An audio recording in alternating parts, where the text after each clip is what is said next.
좋아요와 구독은 더 좋은 이야기를 나누는데 힘이 됩니다. 여러분, 솔직히 말씀해 보세요. 지난 일주일 동안 친구들과 만난 시간이 혼자 보낸 시간보다 더 행복했나요? 아마 대부분의 분들이 선뜻 그렇다고 대답하기 어려우실 겁니다. 오히려 친구들과 만나고 나서 집에 돌아와 한숨을 쉬었던 경험이 더 많지 않으신가요? 이상합니다. 분명 젊었을 때는 친구들과 만나는 것이 그렇게 즐겁고 신났는데 말입니다. 언제부터인가 친구 만나기 전에 무슨 옷을 입을지 고민하고 어떤 이야기를 해야 할지 미리 생각하게 되었습니다. 예전에는 그냥 만나기만 해도 좋았는데 이제는 만나기 전부터 피곤해집니다. 더 놀라운 것은 친구들과 함께 있으면서도 혼자 있고 싶다는 생각이 든다는 것입니다. 왁자지껄한 모임 속에서도 마음 한편으로는 조용한 집이 그리워집니다. 이런 마음이 드는 자신이 이상해 보여서 억지로 웃고 대화에 끼어들려고 노력해 봅니다. 하지만 그럴수록 더 피곤해지고 부자연스러워집니다. 집에 돌아와서야 비로소 진짜 나로 돌아온 것 같은 안도감을 느끼게 됩니다. 혹시 내가 나이 들면서 성격이 나빠진 것은 아닐까요? 예전에는 그렇게 사교적이었는데 이제는 사람 만나는 것도 귀찮아하는 까칠한 사람이 된 것은 아닐까요? 아니면 사회성이 떨어져서 더 이상 사람들과 어울리지 못하는 것일까요? 이런 생각들이 들면서 자책하는 분들이 많이 계실 겁니다. 특히 50대 이후에는 이런 변화가 더욱 뚜렷해집니다. 직장에서 은퇴하거나 자녀들이 독립하면서 기존의 인간관계 패턴이 크게 바뀝니다. 예전에는 일 때문에, 아이들 때문에 어쩔 수 없이 만나야 했던 사람들과의 관계가 정리되기 시작합니다. 그런데 문제는 여기서 시작됩니다. 오랫동안 이어온 친구 관계를 끊기는 미안하고 그렇다고 계속 만나기는 부담스럽습니다. 매주 또는 매달 이어지는 정기 모임에 참석하면서도 마음속으로는 시간이 빨리 지나가기만을 바라게 됩니다. 친구들이 하는 이야기가 예전만큼 재미있지 않습니다. 오히려 지루하고 때로는 짜증나기까지 합니다. 누군가는 자랑 이야기만 늘어놓고 누군가는 불평불만만 쏟아놓습니다. 건설적인 대화보다는 뒷담화나 과거 이야기의 반복이 대부분입니다. 새로운 정보나 영감을 얻기보다는 에너지만 소모되는 느낌입니다. 그런데도 20년, 30년 이어온 인연이라는 이유로 억지로 관계를 유지하고 있습니다. 더 심각한 것은 경제적인 부담입니다. 은퇴 후 수입이 줄어들었는데도 친구들과의 모임에서는 예전 수준을 유지해야 한다는 압박감을 느낍니다. 비싼 음식점에서 식사하고 2차, 3차까지 이어지는 술자리는 경제적으로 부담이 됩니다. 하지만 혼자만 빠질 수도 없고 경제적 어려움을 솔직히 털어놓기도 어렵습니다. 결국 무리해서라도 참석하게 되고 집에 돌아와서는 지출에 대한 후회와 스트레스에 시달립니다. 친구들과의 만남이 즐거움이 아니라 의무가 되어버린 것입니다. 정작 혼자 있을 때가 더 편안하고 행복합니다. 아무도 신경 쓸 필요 없이 하고 싶은 일을 하고 보고 싶은 프로그램을 보고 먹고 싶은 음식을 먹을 수 있습니다. 누군가의 눈치를 볼 필요도 없고 억지로 맞춰줄 필요도 없습니다. 그런데 이런 자신의 모습이 혹시 문제가 있는 것은 아닌지 걱정하게 됩니다. 사람은 사회적 동물인데 혼자 있는 것을 더 좋아한다는 것이 정상적인지 의문이 듭니다. 주변에서는 친구들과 자주 만나야 건강하고 행복하다고 하는데 정작 본인은 그렇지 않으니 혼란스럽습니다. 나이 들어서 외톨이가 되는 것은 아닌지 나중에 정말 필요할 때 도움을 받을 수 있을지 불안해집니다. 하지만 여러분, 이런 변화는 전혀 이상한 것이 아닙니다. 오히려 매우 자연스럽고 건강한 변화입니다. 나이가 들면서 인간관계에 대한 기준과 욕구가 바뀌는 것은 당연한 일입니다. 젊을 때는 많은 사람들과 폭넓은 관계를 맺는 것이 중요했지만 이제는 진정으로 의미 있는 관계에 집중할 때입니다. 양보다 질을 추구하게 되는 것이지요. 억지로 유지하는 관계에서 벗어나 진정한 자신과 마주할 시간을 갖는 것이야말로 인생의 후반부를 지혜롭게 사는 방법입니다. 이런 변화가 단순히 개념적인 이야기가 아니라는 것을 실제 사례를 통해 보여드리겠습니다. 오늘 소개해드릴 분은 부산에 사시는 박민수 씨입니다. 올해 58세인 박 씨는 30년간 건설회사에서 일하다가 3년 전 명예퇴직을 하셨습니다. 박민수 씨에게는 25년간 이어온 특별한 모임이 있었습니다. 대학 동창 6명이 매월 첫째 주 일요일에 만나는 정기 모임이었습니다. 처음에는 직장 생활의 스트레스를 풀고 서로의 안부를 확인하는 소중한 시간이었습니다. 20대 후반부터 시작된 이 모임은 각자의 결혼, 승진, 자녀 출산 등 인생의 주요 순간들을 함께 나누며 끈끈한 우정을 다져왔습니다. 젊었을 때는 새벽 3시까지 술을 마시며 인생을 논하고 서로의 꿈과 포부를 이야기하는 것이 그렇게 즐거웠습니다. 회사에서 힘든 일이 있어도 이 친구들과 만나면 모든 스트레스가 풀렸고 새로운 에너지를 얻을 수 있었습니다. 하지만 50대에 접어들면서 상황이 조금씩 달라지기 시작했습니다. 6명의 친구들 중 1명은 사업을 크게 성공시켜 경제적으로 매우 여유로워졌습니다. 반면 다른 친구는 투자 실패로 경제적 어려움을 겪고 있었고 또 다른 친구는 건강상의 문제로 고생하고 있었습니다. 자녀들의 상황도 제각각이었습니다.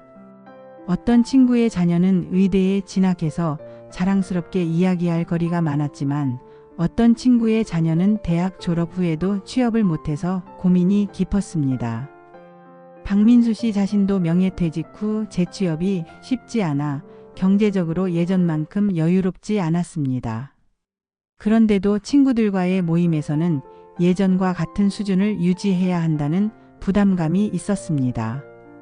한 달에 한 번이지만 비싼 음식점에서 식사하고 2차로 술집까지 가는 비용이 부담스러워졌습니다. 더욱 힘든 것은 대화의 내용이었습니다. 성공한 친구는 자신의 사업 이야기와 해외여행 경험담을 늘어놓았고 경제적으로 어려운 친구는 계속 불평불만을 쏟아냈습니다. 건강이 안 좋은 친구는 병원 이야기와 건강 걱정만 했습니다. 예전처럼 서로를 격려하고 위로하는 대화보다는 각자의 상황을 자랑하거나 하소연하는 시간이 되어버렸습니다. 박민수 씨는 점점 이런 모임이 부담스러워졌습니다. 모임 전날에는 우울해지고 모임 당일에는 억지로 밝은 표정을 지어야 했습니다. 집에 돌아와서는 피로감과 허탈감만 남았습니다. 그런데도 25년간 이어온 인연이라는 이유로 그리고 친구들에게 미안한 마음 때문에 계속 참석해왔습니다. 전환점은 작년 겨울에 찾아왔습니다. 모임 당일 아침에 눈이 많이 와서 교통이 불편했습니다. 박민수 씨는 친구들에게 미안하다며 눈 때문에 나가기 어렵다고 연락했습니다. 사실 눈은 핑계였고 정말로는 그냥 집에 있고 싶었던 것입니다.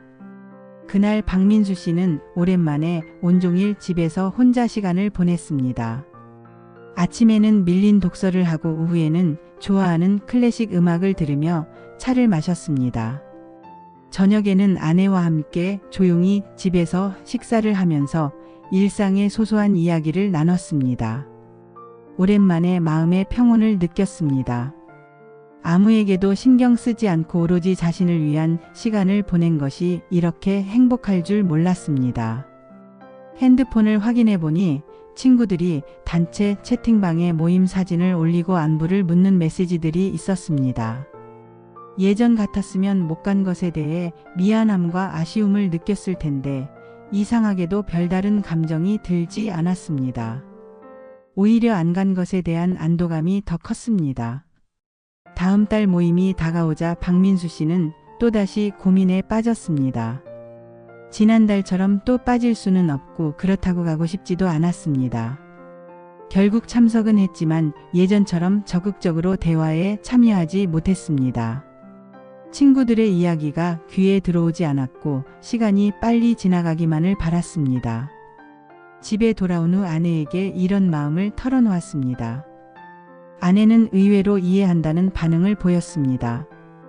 아내도 직장 동료들과의 모임에서 비슷한 경험이 있다고 했습니다.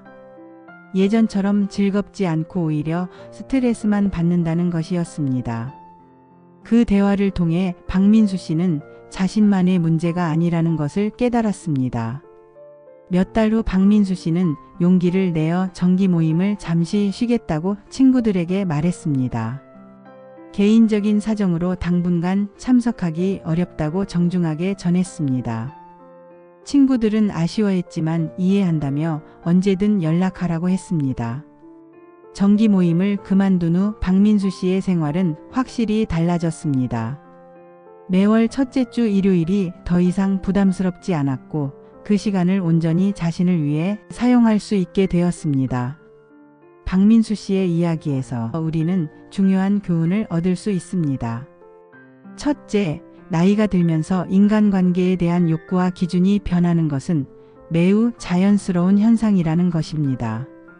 젊었을 때는 많은 사람들과 어울리고 폭넓은 인맥을 쌓는 것이 중요했지만 인생 경험이 쌓이면서 진정으로 의미 있는 관계에 더 집중하게 됩니다. 둘째, 오래된 관계라고 해서 반드시 좋은 관계는 아니라는 것입니다. 습관적으로 이어온 만남이 더 이상 서로에게 긍정적인 영향을 주지 못한다면 과감히 정리하는 것도 필요합니다. 셋째, 혼자 있는 시간을 즐길 줄 아는 것이야말로 성숙한 어른의 모습이라는 것입니다. 타인에게 의존하지 않고도 충만하고 행복한 시간을 보낼 수 있다는 것은 정신적 독립성의 표현입니다. 이런 변화를 심리학적으로 분석해보면 더욱 명확해집니다. 독일의 발달 심리학자 에릭 에릭슨은 인간의 발달 단계를 8단계로 나누어 설명했습니다. 그중 중년기에 해당하는 7단계는 생산성대 침체성의 단계입니다. 이 시기에 사람들은 다음 세대에게 무언가를 전해주려 하거나 자신만의 의미 있는 활동에 집중하려는 욕구가 강해집니다. 따라서 단순히 시간을 때우는 만남보다는 진정으로 의미 있고 생산적인 관계를 추구하게 되는 것입니다. 또한 미국의 심리학자 로라 카스텐센이 제시한 사회정서적 선택 이론도 중요한 통찰을 제공합니다. 이 이론에 따르면 사람들은 나이가 들수록 시간의 유한함을 깨닫게 되면서 인간관계에서 양보다 질을 추구하게 됩니다. 젊을 때는 새로운 정보를 얻고 자신의 정체성을 탐색하기 위해 다양한 사람들과 관계를 맺지만 나이가 들면서는 정서적 만족과 의미를 주는 관계에 더 집중하게 됩니다. 이는 선택적 최적화의 과정으로 제한된 시간과 에너지를 가장 중요한 것에 집중하는 지혜로운 전략입니다. 또 다른 중요한 심리학적 개념은 내향성과 외향성의 변화입니다. 스위스의 심리학자 카를 융은 사람들이 나이가 들면서 성격의 균형을 찾아간다고 주장했습니다. 젊었을 때 외향적이었던 사람도 나이가 들면서 내향적인 면이 발달하고 반대로 내향적이었던 사람도 외향적인 면이 발달한다는 것입니다. 이는 개인의 완전성을 추구하는 자연스러운 과정으로 외부 세계보다 내면 세계에 더 관심을 갖게 되는 것을 의미합니다. 따라서 혼자 있는 시간을 선호하게 되는 것은 개인적 성장의 표현이지 결코 문제가 있는 것이 아닙니다. 이런 개념들을 보편적 메시지로 확장해보면 인생의 후반부는 외적 성취보다 내적 성숙에 집중해야 할 시기라는 것을 알 수 있습니다. 젊었을 때는 사회적 성공을 위해 많은 사람들과 네트워킹하고 관계를 넓혀가는 것이 중요했습니다. 하지만 이제는 자신이 누구인지, 무엇을 원하는지, 어떻게 살고 싶은지에 대해 깊이 성찰하는 시간이 필요합니다. 이런 성찰은 혼자 있을 때 가능합니다. 다른 사람들의 시선이나 기대에 신경 쓰지 않고 온전히 자신과 마주할 때만 진정한 자아를 발견할 수 있습니다. 또한 모든 관계가 지속되어야 하는 것은 아니라는 것도 중요한 깨달음입니다. 인간관계도 생명체처럼 생성과 소멸의 과정을 거칩니다. 어떤 관계는 특정 시기에만 의미가 있고 시간이 지나면서 자연스럽게 역할을 다하게 됩니다. 이런 변화를 받아들이고 새로운 관계의 가능성에 열려 있는 것이 건강한 태도입니다. 그렇다면 이제 구체적인 행동 변화가 필요합니다. 첫째, 현재 유지하고 있는 인간관계들을 한번 점검해 보세요. 정말로 서로에게 긍정적인 영향을 주고받고 있는지, 아니면 단순히 습관적으로 이어가고 있는 것은 아닌지 솔직하게 평가해 보는 것입니다. 둘째, 모든 모임에 참석해야 한다는 강박에서 벗어나세요.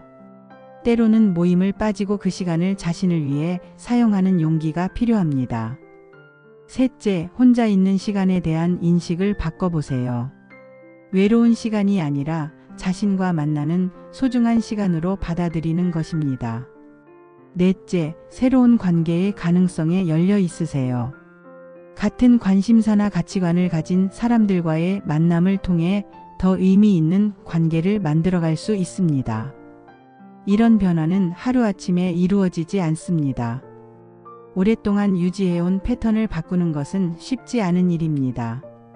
하지만 작은 변화부터 시작하면 점차 자신에게 맞는 새로운 삶의 방식을 찾아갈 수 있습니다. 중요한 것은 이런 변화가 이기적이거나 문제가 있는 것이 아니라 매우 자연스럽고 건강한 성장 과정이라는 것을 이해하는 것입니다. 이제 구체적인 실천 방법들에 대해 이야기해 보겠습니다. 변화는 작은 행동에서 시작됩니다. 첫 번째로 시도해 볼 수 있는 것은 일주일에 하루 완전히 자신만을 위한 시간을 만드는 것입니다. 그날은 아무와도 약속을 잡지 않고 오로지 자신이 하고 싶은 일만 하세요. 책을 읽어도 좋고 음악을 들어도 좋고 산책을 해도 좋습니다. 중요한 것은 다른 사람의 기대나 시선에 신경 쓰지 않고 온전히 자신의 마음에 집중하는 것입니다. 처음에는 어색하고 불안할 수도 있습니다. 하지만 며칠 지나지 않아 이 시간이 얼마나 소중한지 깨닫게 될 것입니다. 두 번째로는 기존 모임의 참석 빈도를 조절해 보세요. 매주 만나던 모임이라면 격주로, 매달 만나던 모임이라면 2달에 한 번으로 줄여보는 것입니다. 이때 중요한 것은 거짓말을 하지 않는 것입니다. 개인적인 시간이 필요하다고 솔직하게 이야기하세요. 진정한 친구라면 이해해 줄 것입니다. 만약 이해하지 못하고 비난한다면 그것은 진정한 친구 관계가 아닐 수도 있습니다. 세 번째로는 관계의 질을 높이는 방법을 시도해 보세요. 큰 모임보다는 한두 명과의 깊은 대화를 나누는 시간을 늘려보세요. 정말 마음이 통하는 사람들과는 1대1로 만나서 진솔한 이야기를 나눠보세요. 이런 만남은 큰 모임에서는 할 수 없는 깊이 있는 소통을 가능하게 합니다. 서로의 진짜 고민과 꿈, 생각들을 나눌 수 있어서 훨씬 더 의미 있는 시간이 될 것입니다. 네 번째로는 새로운 관계의 문을 열어보세요. 나이에 맞는 새로운 활동에 참여해 보는 것입니다. 독서 모임, 등산 동호회, 봉사활동, 문화 강좌 등을 통해 비슷한 관심사를 가진 사람들을 만날 수 있습니다. 이런 만남은 과거의 인연에 얽매이지 않고 현재의 나와 맞는 새로운 관계를 만들어갈 수 있는 기회가 됩니다. 공통의 관심사가 있기 때문에 대화도 더 활발하고 만족스러울 것입니다. 다섯 번째로는 가족과의 시간을 더 소중히 여기는 습관을 만들어 보세요. 친구들과의 만남에 쏟던 에너지를 배우자 자녀들과 보내는 시간에 투자해 보세요. 가족들과의 대화 시간을 늘리고 함께 할 수 있는 활동들을 찾아보세요. 진정한 지지와 사랑은 가족에게서 나올 때가 많습니다. 친구 관계에서 얻지 못한 만족감을 가족과의 관계에서 충분히 얻을 수 있을 것입니다. 이런 변화들을 뒷받침하는 철학적 통찰도 중요합니다. 고대 그리스의 철학자 아리스토텔레스는 행복한 삶을 위해서는 덕스러운 친구들과의 관계가 중요하다고 했습니다. 하지만 여기서 중요한 것은 친구의 수가 아니라 관계의 질입니다. 서로를 성장시키고 좋은 영향을 주는 관계만이 진정한 우정이라고 할 수 있습니다. 또한 독일의 철학자 아르투르 쇼펜하우어는 혼자 있을 때 지루함을 느끼지 않는 사람은 정신적으로 풍요로운 사람이라고 말했습니다. 혼자 있는 시간을 견디지 못해서 억지로 사람들과 어울리는 것은 오히려 불행의 시작일 수 있다는 것입니다. 프랑스의 철학자 블레즈 파스칼도 비슷한 맥락에서 인간의 모든 불행은 혼자 있는 방에서 조용히 앉아 있지 못하는 데서 온다고 했습니다. 진정한 평화와 행복은 외부에서 찾는 것이 아니라 자신의 내면에서 찾아야 한다는 깊은 통찰입니다. 심리학적으로도 이런 변화는 매우 건강한 것입니다. 자기 수용과 자기 사랑이 인간관계의 기초가 됩니다. 자신과 편안한 관계를 맺을 수 있는 사람만이 다른 사람들과도 건강한 관계를 맺을 수 있습니다. 따라서 혼자 있는 시간을 즐기는 것은 더 나은 인간관계를 위한 준비 과정이기도 합니다. 이제 여러분께 구체적인 행동을 촉구하고 싶습니다. 오늘부터 당장 실천할 수 있는 것들이 있습니다. 내일 하루는 아무와도 만나지 말고 온전히 자신만을 위한 시간을 보내보세요. 스마트폰도 잠시 꺼두고 조용한 시간을 만들어 보세요. 자신의 마음 깊은 곳에서 올라오는 목소리에 귀 기울여 보세요. 무엇이 진정 자신을 행복하게 하는지, 어떤 사람들과 함께 있을 때 진정한 자신이 될 수 있는지 생각해 보세요. 또한 이번 주 안에 참석하기 부담스러웠던 모임 하나를 용기 있게 빠져보세요. 그 시간에 정말 하고 싶었던 일을 해보세요. 미뤄뒀던 독서, 오랫동안 보고 싶었던 영화, 가보고 싶었던 전시회 등 무엇이든 좋습니다. 그리고 그 경험이 어땠는지 솔직하게 평가해 보세요. 아마도 예상보다 훨씬 만족스럽고 의미 있는 시간이었다는 것을 깨닫게 될 것입니다. 친구 관계를 정리한다는 것이 무정하거나 이기적인 일이 아닙니다. 오히려 서로에게 더 좋은 영향을 줄 수 있는 관계들에 집중하기 위한 지혜로운 선택입니다. 인생의 후반부는 더 선택적이고 의미 있게 살아갈 때입니다. 시간과 에너지는 한정되어 있으니 정말 소중한 것들에 집중해야 합니다. 여러분의 행복은 여러분 자신에게서 나옵니다. 다른 사람들이 만들어주는 것이 아닙니다. 혼자 있어도 충분히 행복하고 만족스러운 삶을 살 수 있다는 자신감을 가지세요. 그럴 때 비로소 진정으로 의미 있는 관계들이 여러분의 삶에 자연스럽게 들어올 것입니다. 이제 친구 그만 만나세요. 정확히는 의미 없는 만남은 그만두고 진정 소중한 관계에 집중하세요. 여러분의 남은 인생이 더욱 풍요롭고 행복해질 것입니다.